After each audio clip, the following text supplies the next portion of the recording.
Hello there. This is an interesting and baffling story from Britain.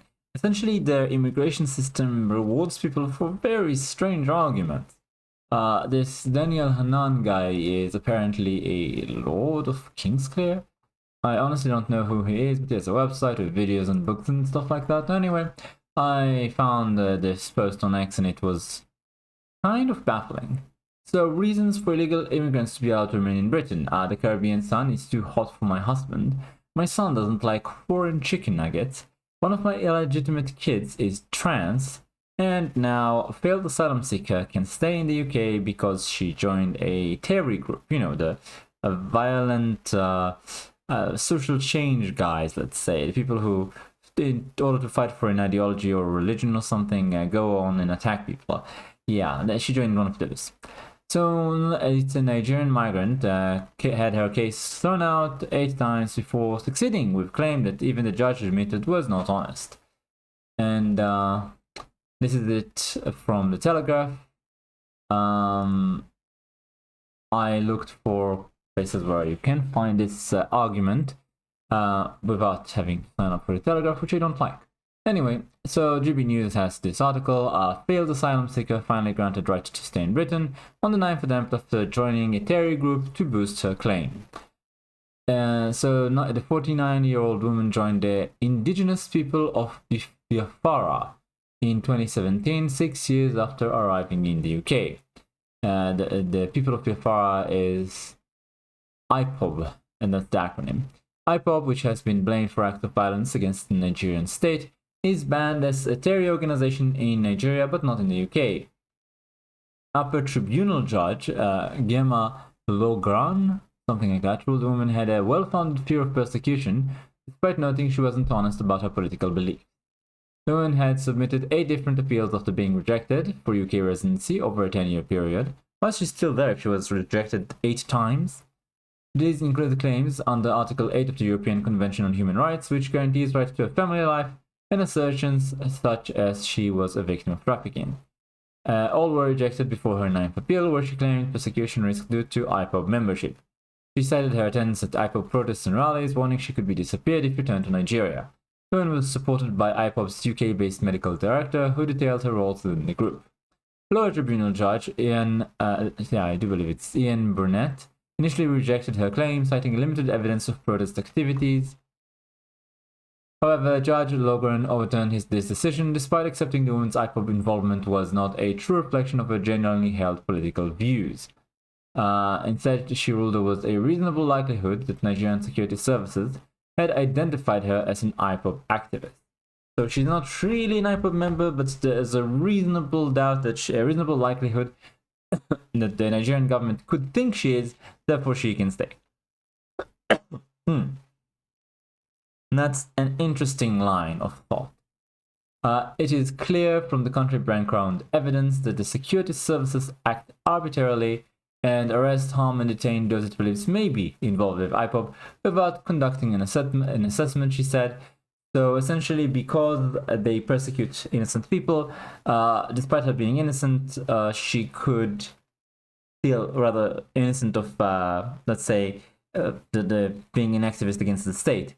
According to this judge, despite the fact that she claims that she isn't, that she in fact did protest against the state, which would cause you to be on the radar of these intelligence services in Nigeria. Despite the fact that she probably didn't participate in these activities, the government is corrupt and may hurt her anyway, therefore we gotta let her stay. Interesting. Federal Home Secretary Chris Philip branded the case patently absurd, adding, "This shows judges are inventing new and comically ludicrous interpretations of a vague European Convention on Human Rights (ECHR) articles in order to allow foreign criminals and illegal immigrants to stay in the country." He added, "This is an abuse of the power judges have been given to interpret vague ECHR articles." The case emerges amid other controversial immigration rulings this week, including an Albanian criminal avoiding deportation over his son's aversion to foreign chicken nuggets. We'll get to that. At Prime Minister's questions on Wednesday, Labour leader Sir Keir Starmer criticized another tribunal decision allowing a Pakistani family entry to a Ukrainian refugee scheme. I see, so they are Pakistani Ukrainian. That does not make sense. But what does he say about it? I do not agree with the decision. She is right, it is the wrong decision, Starmer told Conservative leader Kemi Badenoch. He emphasized that it should be Parliament that makes the rules on immigration and said the Home Secretary was examining legal loopholes. How could it be Parliament making the decisions if you are bound by the European Convention for Human Rights rules? It makes no sense. So, from the European Conservative, criminal migrant avoids deportation with chicken nugget defense. So long as ECHR rules apply, removals on anything like the scale Britons want to see will remain impossible, often for ridiculous known reasons, they say. You read the headline right. An Albanian criminal was allowed to stay in Britain partly because his son will not eat foreign chicken nuggets. Hold on a minute. Think about that.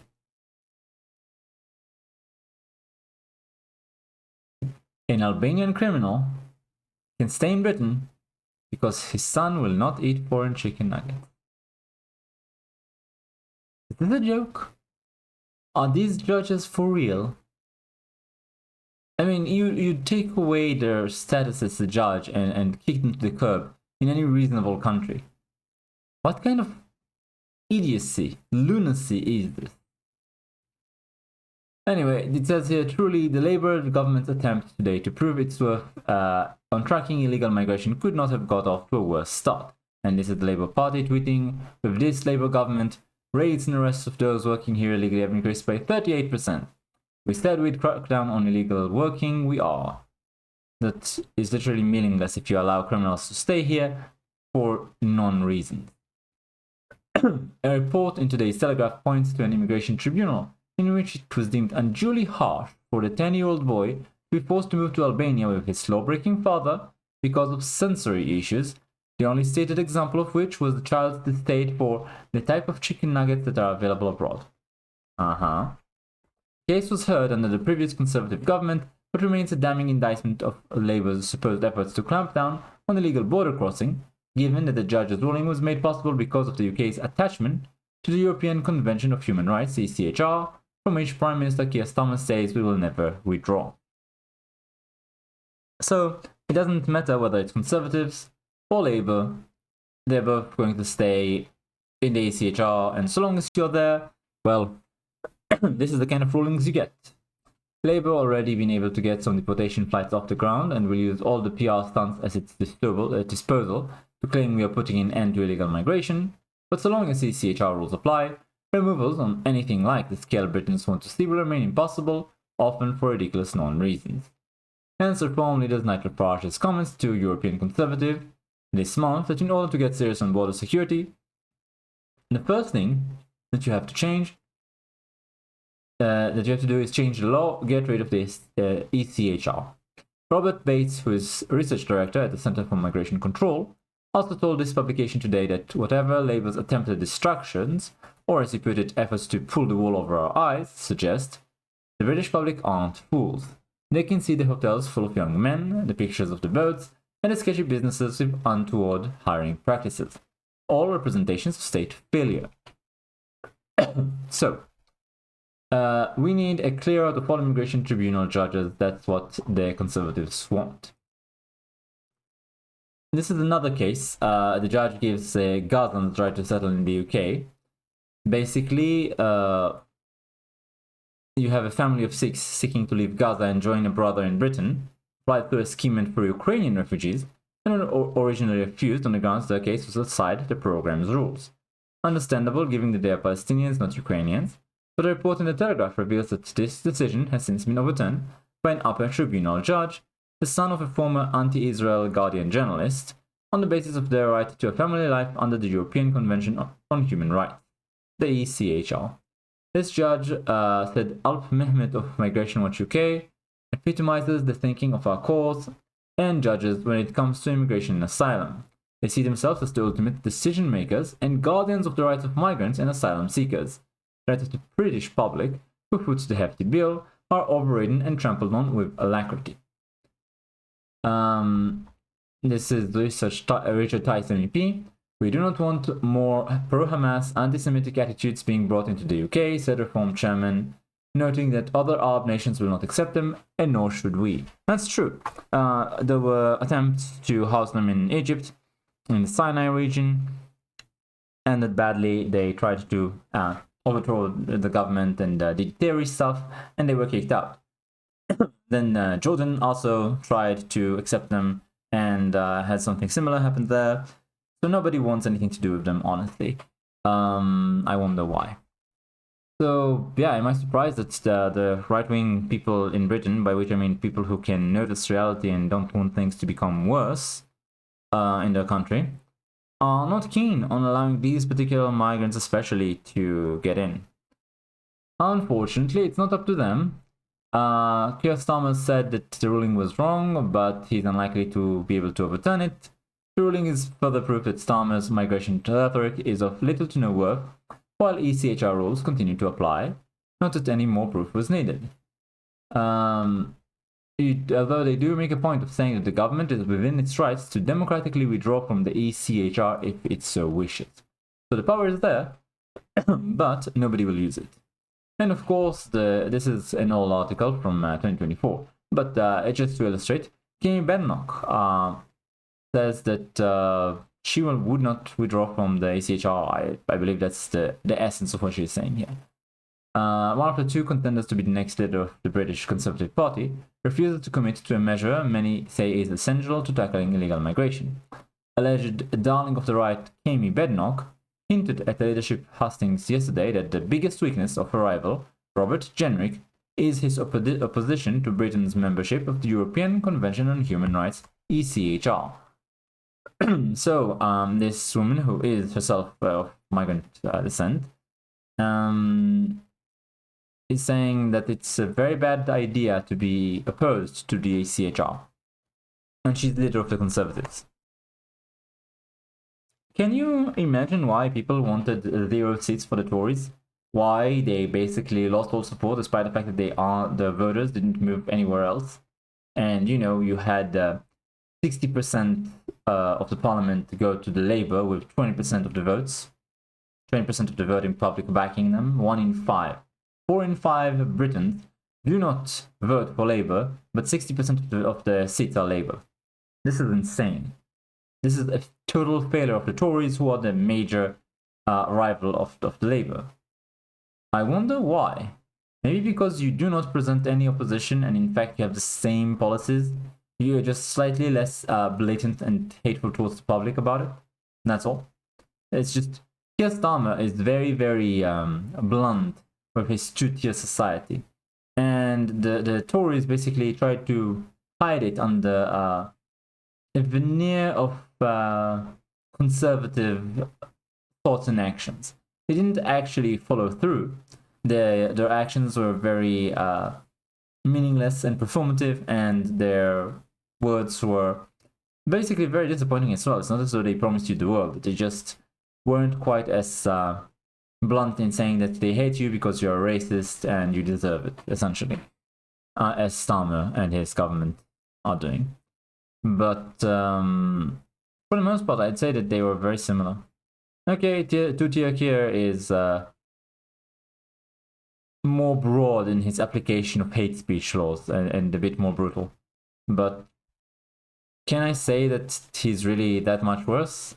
I mean, he is worse, don't get me wrong. It's just, when they say that conservatives are Labour, that the Tories are Labour driving the speed limit, I think they're very correct.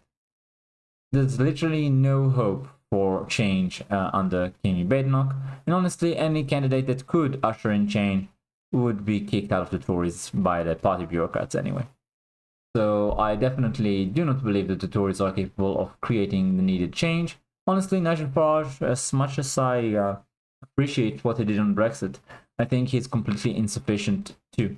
He's not nearly active enough in terms of opposing migration in order to be able to solve any real problems. Not to say that he wouldn't be better than the Labour, not to say that he would create less damage and perhaps he couldn't try and repair things a bit, but it's really just going to be a temporary bomb, not dealing with the true roots of the matter. In order to actually fix things, you need something like what's happening in the United States right now, a deep cleaning of the bureaucracy, a complete rejection of the old paradigm, and essentially almost revolutionary action in, first of all, getting the government in order so that the policies that are unpopular among bureaucrats but are popular with the public can be implemented, actually. And then you need to actually implement these policies. And that means, of course, stop all illegal migration and send back the ones that you already have. And in fact, it might not even be enough to send those that are illegally there. You might need to, in order to create meaningful change, let's say resigned temporary visas and applications like that, and even more, perhaps. Because in order for a society to function well, absolutely there has to be a core culture. This hodgepodge of different cultures that we are seeing, it's nonsense. It doesn't work. It's just a decaying mess. And I am a true believer in the idea of every people having their own sovereignty, their own homeland, where they're the majority, and they can have their symbols, their language, their culture, their history, their rituals, and they should maintain themselves as a majority there.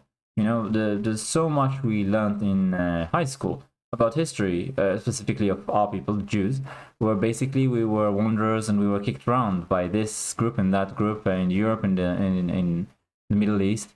And now we finally have our own country. And yeah, it sounds like such an important thing, such a precious thing that people for generations were hoping and praying for.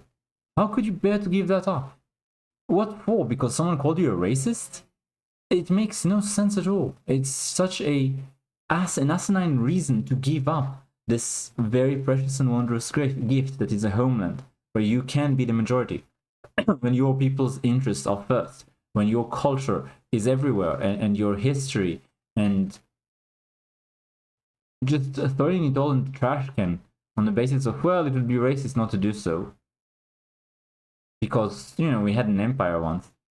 Oh, really? Do you know anything about the Muslim Caliphate? Do you know anything about the slaves that they took from Africa and from Europe, incidentally? About the reconquering of Spain from the Muslims by the Crusades?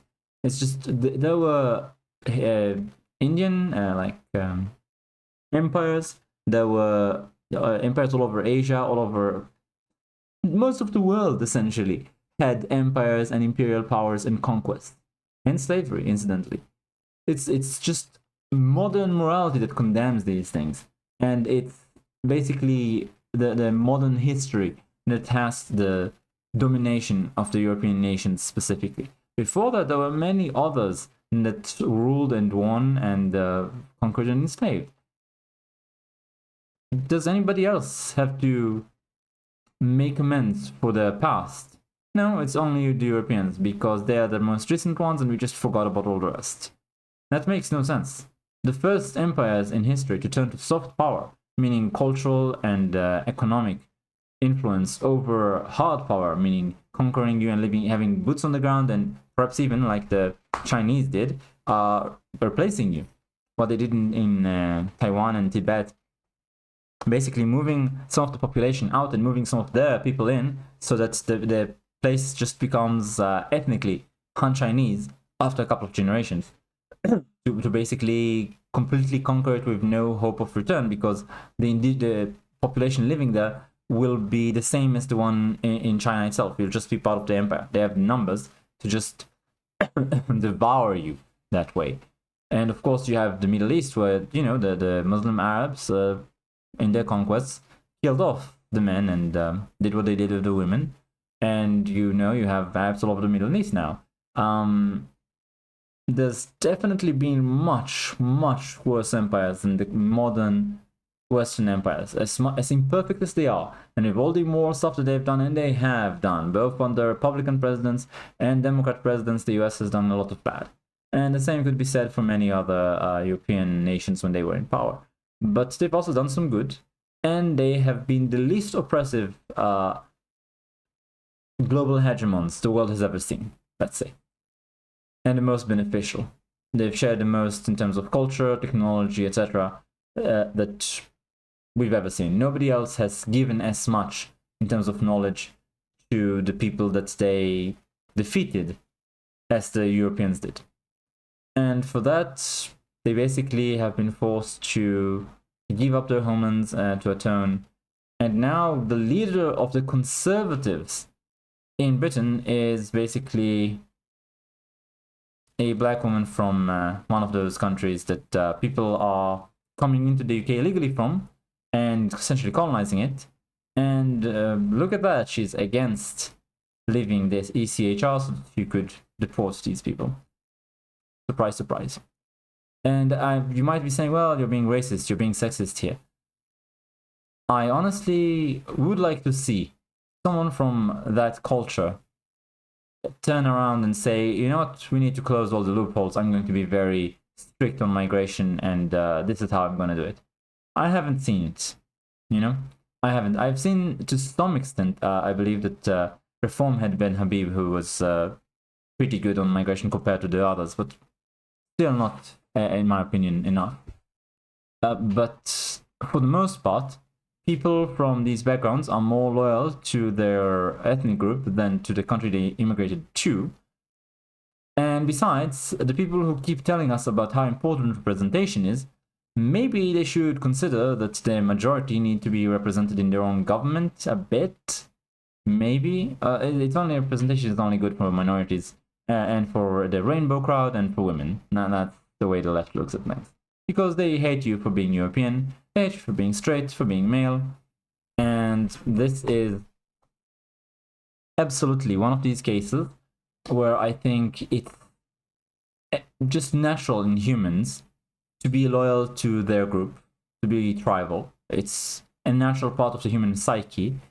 And strangely, there was actually a research that now is becoming popular about how there's brain differences in between conservatives and liberals, where conservatives care more about their inner group, their friends and family, and then their country, their people, etc., and slowly extend from there. Meanwhile, for the left, it's basically you start by caring more about the outer group, and the closer people are to you, the less you care about them. So you care about the entirety of humanity more than your private slice of it, like your friends, your family, your country, etc. You put the interests of foreigners first before those close to you in your life. And that's how white liberals helped immigrants take over your society and abuse it for free money, free gifts, leading to you becoming impoverished and oppressed by a two-tier society that defends any criminal so long as he's foreign. Lovely. Thank you, Keir Starmer, for being the current one to do so, but thank the Tories before him, and all the way back, your leadership back to, oh, I don't know, 30 years ago, perhaps more, for opening the gate and setting this up. Thanks for watching, like, comment, subscribe, and I'll see you next time.